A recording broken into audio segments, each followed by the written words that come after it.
Muraho neza, mbanje kubasuhuza mbifuza amahoro y'Imana, imigisha ituruka ku Mana ibagereho.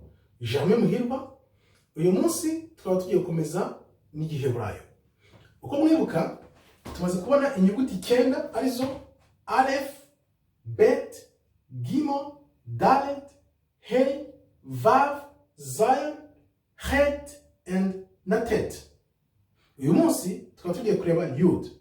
Yud niyo nyuguti ngufi y'igiheburayo. Ikaba yandikwa gutya, Yud, just like this, or Yud. Mu giheburayo yandikwa gutya,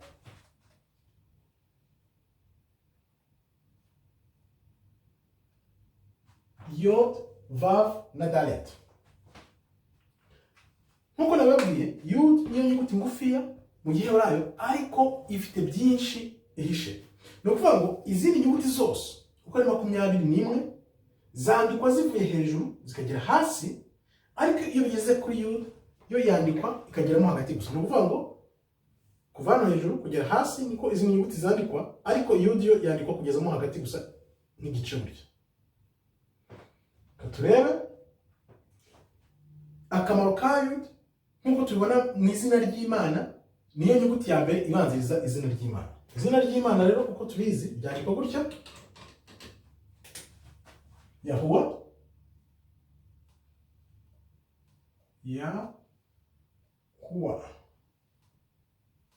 Urabona ko Yud niyo ibanza. Yud ifite umubare w'agaciro 10. 10 bivuga ubusabane, ubwuzure, fullness, byuzuye.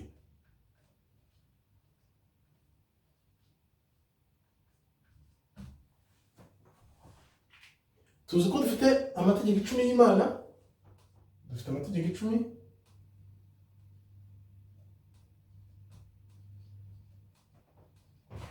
Amategeko 10 y'Imana. Byongeye kandi tuzi umunsi witwa Yom Kippur.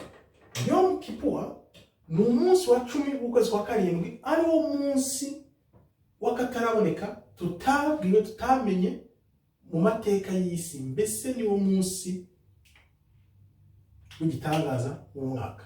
Yom Kippur ni gutya yandikwa, Yom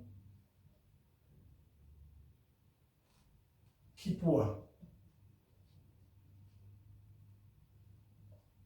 Mu giheburayo ikaba yandikwa gutya, Yom Kippur.